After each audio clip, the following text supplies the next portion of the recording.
Hey, what's up, guys? This week I actually sent Teets to school to learn how to play Valorant, and specifically I asked him to watch through our new Academy course on the website and make a video about it. In this course, we cover all of the fundamentals that players need to learn to rank up in Valorant. With over 8 hours of content, no secrets are held from you guys. I don't want to keep you waiting too long though, so if you want to improve, I really recommend checking out SkillCapped.com, and other than that, let's get into the video. Dude, I hate school. Like, we go to this big building, hundreds of people. Like, to learn what? That the mitochondria is the powerhouse of the cell? Or how to do geometry? I guess knowing angles and stuff is cool, but who wants to read Shakespeare and stuff? I don't know about you guys, but I think it'd be cool if I walked into a class and Hiko was there. And he was like, hey guys, today we're done with this Romeo and Juliet BS. Today we're learning how to play Sova. Okay, that didn't really make sense. But what I'm saying is that school is boring, and in my opinion, it doesn't really teach me anything that I want to learn. Which is why I love my job at SkillCapped. You guys aren't forced to come here. You guys just are, because you want to learn. Which is really awesome, because today I'm going to be teaching you guys how you can hit Immortal. And trust me, anyone can do it. I've seen some things. First, let's talk about the thing that everybody thinks they know about, and that's Crosshair Replacement. Now, calm down there, little Timmy. Yes, we know that you know what it is, but there's more to Crosshair Replacement than keeping your crosshair at head level. Despite everybody talking about it all the time, there are multiple levels to it. Crosshair Replacement matters differently in a wide variety of situations. Sometimes you need a wide swing, sometimes you need a jiggle peek, and knowing what peek you need in what situation can be the difference between winning and losing a round. Here, take a listen to what one of our coaches has to say from our Crosshair Replacement course. With the knowledge of how crosshair placement works for a wide swing, how do we practice it? Our best advice for this is to create custom lobbies of maps you want to practice wide swing peaks for and look around to see if there are any positions on the map that you could see yourself using this technique on. Let's use Split for our example. Place yourself at default on B site, hug the pillar and face towards B main through the wall. Then, much like the 3-step process we use for slicing the pie, set up your crosshair so that when you strafe to the right, your crosshair perfectly lands in the dead center of the hallway to be main at head level. Continue this process until you can comfortably achieve this crosshair placement. Now, all you have to do is find similar angles on the map that you could practice this exact crosshair placement for. Try to look for parts of the map that have a hallway-like structure to them, since these are the easiest to use as a reference point for wide swing crosshair placement. This may seem like a tedious process, but practice does make perfect at the end of the day. Let's cut the chit chat and move on to some clips of Boaster displaying how wide swing crosshair placement can be effective. For our first clip, we'll be going over Boaster at mid window on Haven. Before Boaster is given a sky flash, he hears the enemy Sage use her barrier orb at B site. With this information, he knows that the Sage may be peeking on top of the wall or on top of mid site to get a top-down view of mid. Boaster plans around this by setting his crosshair up to be horizontally centered in the middle of the entrance and at head level if the Sage were to be on the wall itself. He strafes out wide, exposing himself to multiple angles that the Sage could have been holding from the top of the wall. But, as we mentioned earlier, wide swing crosshair placement banks on the fact that you can hit the flick shot since you are hedging your bets by placing your crosshair right in the middle. Sage wasn't present at this time, but we do have another clip of Boaster using this exact approach to find a kill. We've moved on to Split with Boaster now playing Sky. Our clip starts with a failed rush attempt by Boaster's team, and now they find themselves in a 2v3 scenario. Thankfully, Boaster is a player that's willing to narrate his thought process for us plebeians to have a better understanding of his gameplay. He says out loud that the enemies may peek ramp and that they need to find frags in order to even things out. He's gonna peek heaven, I think. We have to find kills now. I'm gonna hide. With this overarching plan of trying to find a frag on a potential ramp peak, he states that he's gonna hide and try to time a player that may be pushing ramps. After pausing for a few moments, he readies his crosshair in the center of the ramp and swings. As if Santa Claus was watching, he is gifted the perfect timing to peek the enemy raise and flicks for a clean headshot. This crosshair placement worked out flawlessly since Boaster was unsure where exactly the raise would be when he did peek ramps. So he chose to split it down right in the middle and prepare for the flick if necessary. Now, in case you want to hear more in-depth courses like these, we at SkillCapped have Radiant produced courses for a lot of topics that I really recommend you check out. Top 500 players show you the ins and outs of each agent and goes through and teaches you all the tips and tricks that they have for literally every map. Or maybe you're just interested in keeping up with all that map theory that comes with the game. We've got you all covered. So what are you waiting for? If you're looking for the fastest way to improve at Valorant, be sure to check out SkillCapped.com, link in the description below. So once you start hitting those higher ranks, people start to have a better understanding of some of the most common angles in the game. And something you're going to want to understand is the concept of playing off angles. Off angles are, it's in the name. It's an angle that the enemy wouldn't expect you to be. And the reason why these are so good is what makes agents like Jett, Reyna, and Chamber so good. you're in a spot that the enemy just won't expect, allowing you to get an easy kill and get away with your life. Off angles are really good, as if the enemy knows that you're abusing them, it forces them to use utility like Sova Drone or Skydog to clear you off of those angles, so they don't have to peek into you. And obviously, baiting utility is really good, as it takes away stuff the enemy can use as they're hitting the site. But do be careful, as some agents should be playing in these off angles more than others. Here, take a listen to another one of our online courses. So say I'm playing an agent like, let's say I'm playing Killjoy, right? 30 seconds left. In what situation would I use an off angle on Killjoy? Well, Killjoy's a little bit different, where it's like, obviously I'm not going to be dashing away, so it's not good to play a position like that. If you're playing Jet, something you'll see a lot is they'll like push out into B main, and they might take a duel right here and then just dash away. I can't do that as Killjoy. It's just going to get me killed. I'm going to get traded, right? But say I'm in like a 1v1 or something, I have the bomb down like right here, and I know that the player is going to be coming from CT, right? If I know they're coming from CT, maybe I position in a spot like this. This is pretty random, right? Obviously, like it's going to catch somebody off guard. Nobody's ever going to clear it like this. All right, nobody's on site. Let me check this angle. Like, nobody's going to ever do that, right? They're going to come here. They might clear here or something, and then they're going to go here. And I'm going to wide swing out, and you're going to be standing right here. You're probably going to kill me. It's going to catch me off guard. This is just an example of this. Maybe this isn't the best angle in the world, but it's just a brief example, right? This is an okay spot. Now, it's not an okay spot if the enemy team is playing Phoenix or something like that, and they're going to flash around this corner. You think that there's a chance that they might flash out of here. Maybe that's a situation in which I don't want to play an off angle. Or maybe this is smoked and they don't have flashes, and I just want to sit right here because I know that they have to walk straight through the smoke, right? There's a lot of situations in which you can abuse off angles on really any agent. You don't need to play the common spots like this or like this. You don't need to play every single traditional position. And oftentimes, just playing in a weird spot is enough to win yourself a gunfight.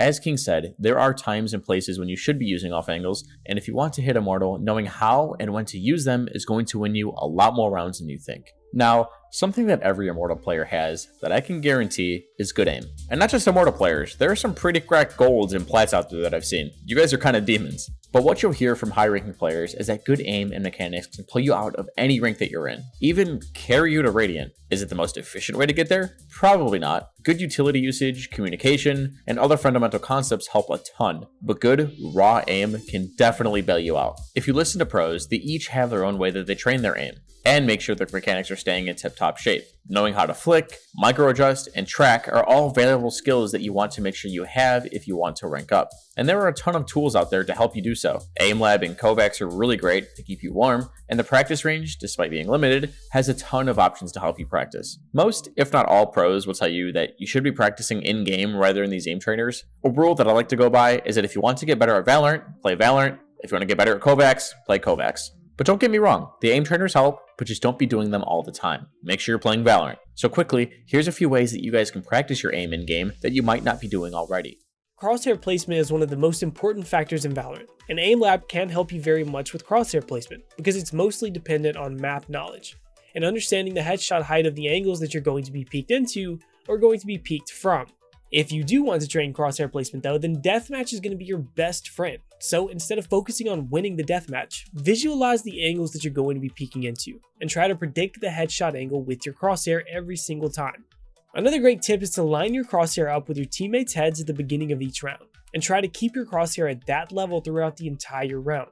This way, an enemy peeking at your level will be perfectly in line with your crosshair, and you have to move your crosshair the shortest distance to hit that headshot.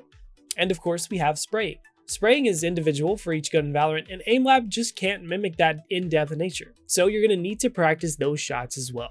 The best way to practice this is to go into the shooting range and pick out your gun of choice. Go to the practice dummy with the adjustable target, set it to 20 meters, and focus on spraying as much as you can while keeping all of your bullets inside the smallest circle in the middle. If you start to shoot outside of the circle, just reset and gradually increase the amount of bullets that you're spraying. And in no time, you'll be able to follow up the precise first shot that you've been training with AimLab with some backup shots to finish the job. And finally, AimLab isn't the real game. You should always follow up your AimLab practice with some deathmatch or games if you have the time after training in AimLabs to help connect what you've practiced in isolation to the actual game of Valorant.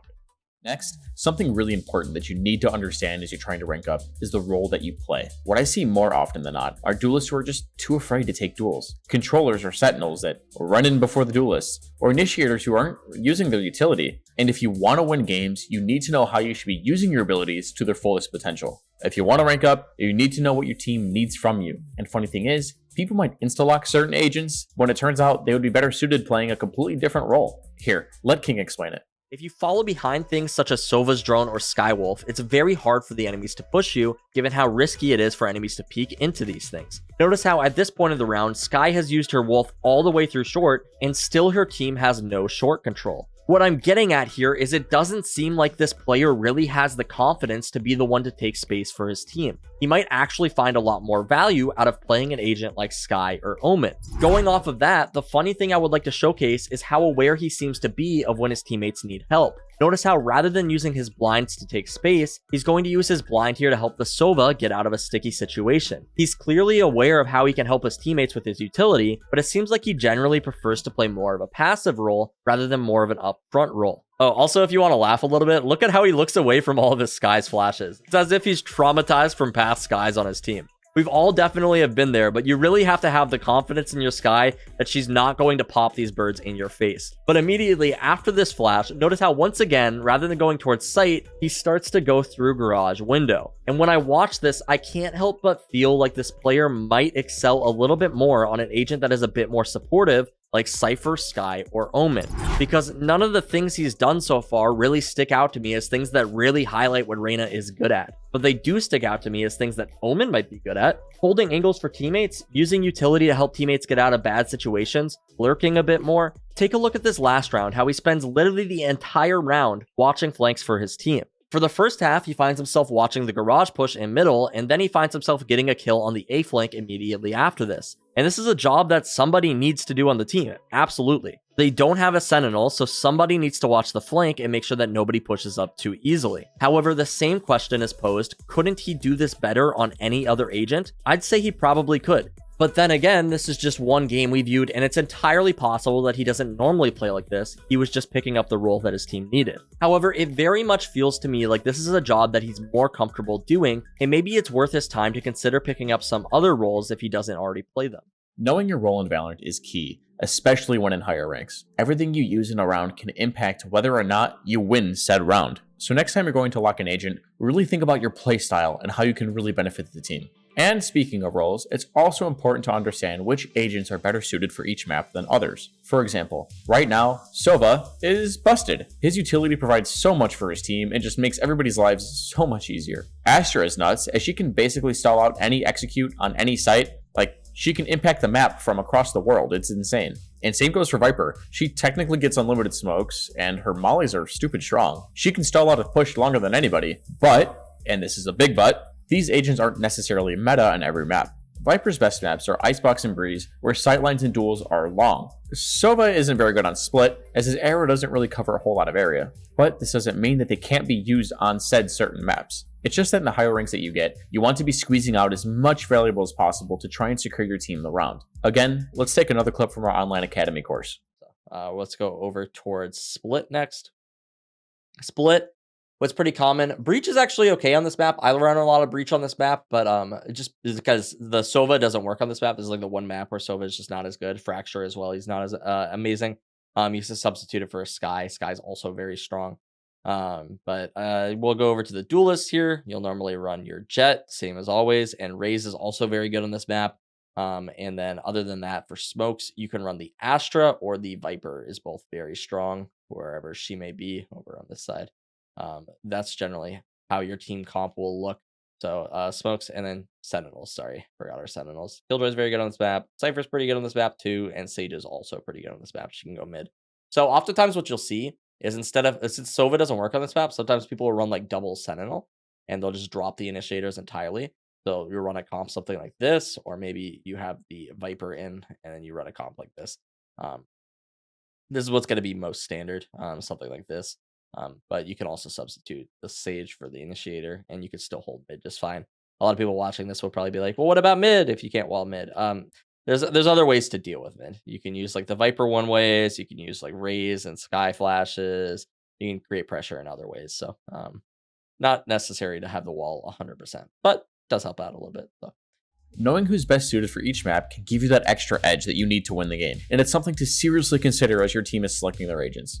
But this was all just one in-depth guide that we have on our website though. Also, like I mentioned before, if you want a chance at having our VOD reviewed, be sure to subscribe on our website at SkillCapped.com. We also have tons of Radiant Smurf commentaries where we have Radiant players walk you through exactly how to play in any situation at any rank. And they're just super helpful to see in real time what goes through a top tier player's head. Like I said, it's also backed by a rank improvement guarantee, and the reason we do that is because you're just that confident that our service works. And if it doesn't work, then you shouldn't pay. So what are you waiting for? You got nothing to lose. Head on over to SkillCapped.com and get started on your way to that rank that you deserve. So hopefully today I helped some of you guys figure out how you too can hit Immortal. I promise it isn't hard. With a little bit of studying and a little bit of brain power, you too can hit this rank. It's full of wild things. And if some of the teammates that I've been getting are in my lobbies, you guys can get there too. As always, if you guys enjoyed the video, be sure to drop a like and subscribe to the channel down below. It really does help us out. And that's all for us. I'm Teets, and we here at SkillCapped want to thank you all for watching, and we'll catch you guys in the next one. Take care.